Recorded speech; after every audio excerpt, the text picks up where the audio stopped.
न हार चाहिए न जीत चाहिए। जीवन में अच्छी सफलता के लिए परिवार और कुछ मित्र का साथ चाहिए।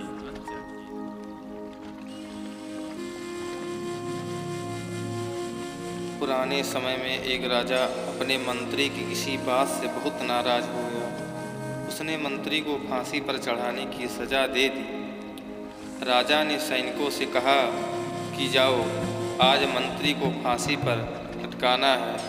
इसकी सूचना मंत्री को दे आओ। राजा के सैनिक मंत्री के घर पहुंचे। सभी ने घर को चारों ओर से घेर लिया और कुछ सैनिक घर के अंदर गए। वहां मंत्री और उसके रिश्तेदार मित्र उत्सव मना रहे थे, क्योंकि मंत्री का जन्मदिन था। सैनिकों ने मंत्री और वहां सभी लोगों को राजा का आदेश बताया। ये सुनते ही सभी उदास हो गए। लेकिन मंत्री ने सभी को समझाया कि हमारे आज शाम तक का तो समय है ही, हमें हर एक पल को उत्साह के साथ जीना चाहिए। मित्र और परिवार के लोग निराश थे, लेकिन मंत्री की बात मानकर फिर से उत्सव मनाने लगे।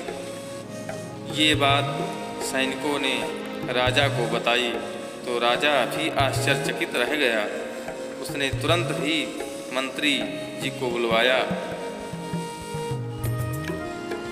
राजा ने मंत्री से कहा कि क्या तुम पागल हो गए हो?